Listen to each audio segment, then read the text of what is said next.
Hello everyone and welcome back to my channel. This video is going to be another book review video. The book reviewing today is Who Am I by Swami Sarvapriyananda.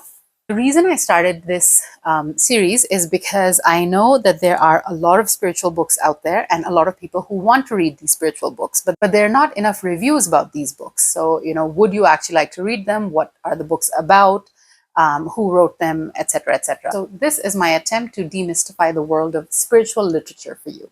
And the book that I'm going to be reviewing today is called Who Am I by Swami Sarvapriyananda. That I've been studying Vedanta for the last 5 years, and I often get many questions about how long does it take to study Vedanta? What is Vedanta? What are you studying with your teacher? And I realized that it's really difficult to answer these questions. And I've realized that, the more I study it, the more I realize there is to study. I can compare it to like the ocean. It's just vast, it's profound. Vedanta is something that has really transformed my life. And through all these years of studying, I've realized that you can study Vedanta like a subject and just know the definitions and know what the philosophies are, but the real value of Vedanta actually lies in being able to apply those lessons, like the philosophies, to your everyday life and to the way you think. And that's why it becomes transformative. That's how it becomes transformative. And in the fields of yoga and Vedanta, we always say that, there are some people who are like armchair philosophers, who know what an asana is or who know the definition of Vedanta, but they're not really practitioners. Are they able to apply, the learnings of Vedanta to their life? Are you able to actually practice downward dog or any other, asana in different ways and really get something deeper out of it? So I feel that, the more I study Vedanta, the easier it becomes for me to apply those, learnings to my everyday life. And I feel like, the more I study with my teacher, the more I read books about Vedanta, that it really helps me in understanding the philosophy a lot more. So in this book, Swami Sarvapriyananda talks about the teachings of Advaita Vedanta. He takes the basis of the Mandukya Upanishad, and taking examples from the Mandukya Upanishad, he tries to explain to us what Vedanta is and what Vedanta wants us to do. He begins with addressing who we really are. He talks about the different states of consciousness, and then he talks about how we can move from from the external awareness that we have of the body to who we really are. So focusing more on the internal aspect of a human being. And I like the fact that he uses very traditional, examples to explain himself. So because I study Vedanta with a traditional teacher, and that's the only teacher I've studied with, that's the only in the Guru Shishya style is the only way I've actually studied Vedanta, I could really connect to the way he writes, and I can imagine him actually talking and saying and giving a lecture, in the form of this book. But what I really like about this book, and also if you listen to Swami Sarvapriyananda's podcast or his other lectures, you'll see that he really clarifies. He's very clear in his explanations.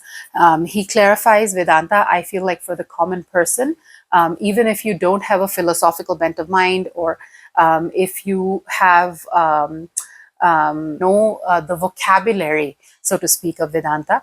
I think anyone who reads this book can really understand it, and maybe even be inspired to take up the study of Vedanta in the traditional sense.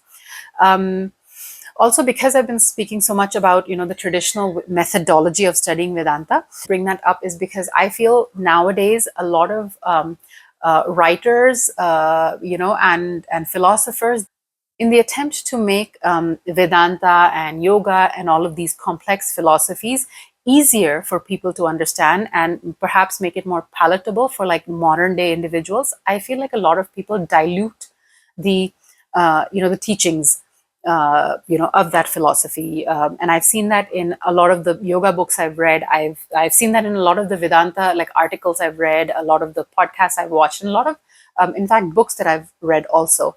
And So I feel in an attempt to make these philosophies palatable to the modern audiences, some teachers tend to dilute, the traditional teachings just to make it more palatable or to make it more understandable.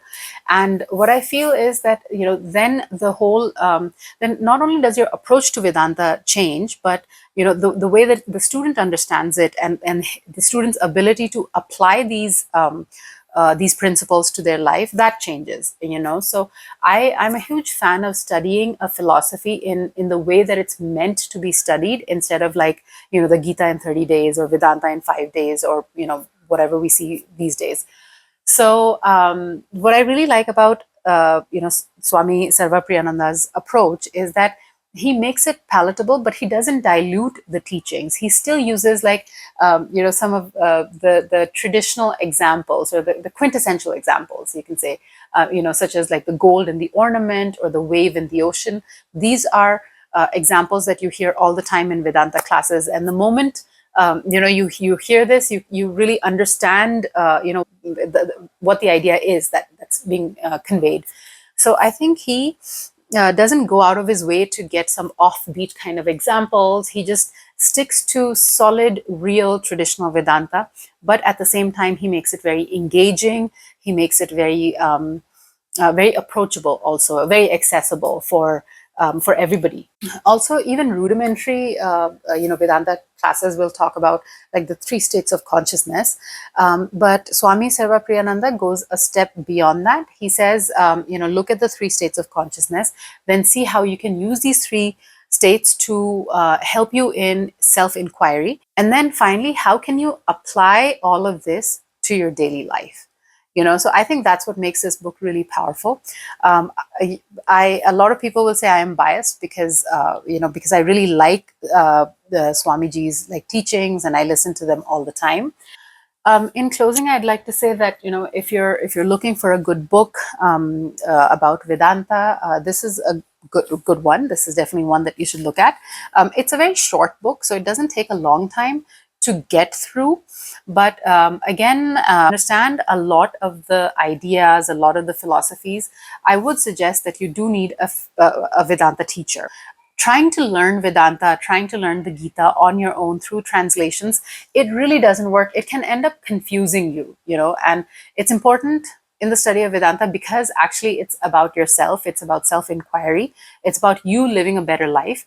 It's important for you to have 100% clarity from the beginning. Although reading books about Vedanta is great, and I'm always on the lookout, for such books, I always think that they are basically a supplement for what your teacher teaches you, what you cover in class. So I came to this book with that in mind, and perhaps that's why I really liked it so much, because it was like a revision of everything that I've learned in class. But yet, you can never revise it enough. You can never study Vedanta enough. There you go. This is my review of Who Am I by Swami Sarvapriyananda. I hope this review gives you some clarity about this book and about whether you want to read this book or not. Like I said, the reason I started this series is because so many people want to read spiritual literature but don't know where to begin for spiritual literature. And yeah, if you have any questions, let me know. Leave your comments down below, and don't forget to like, subscribe, and share this with your friends.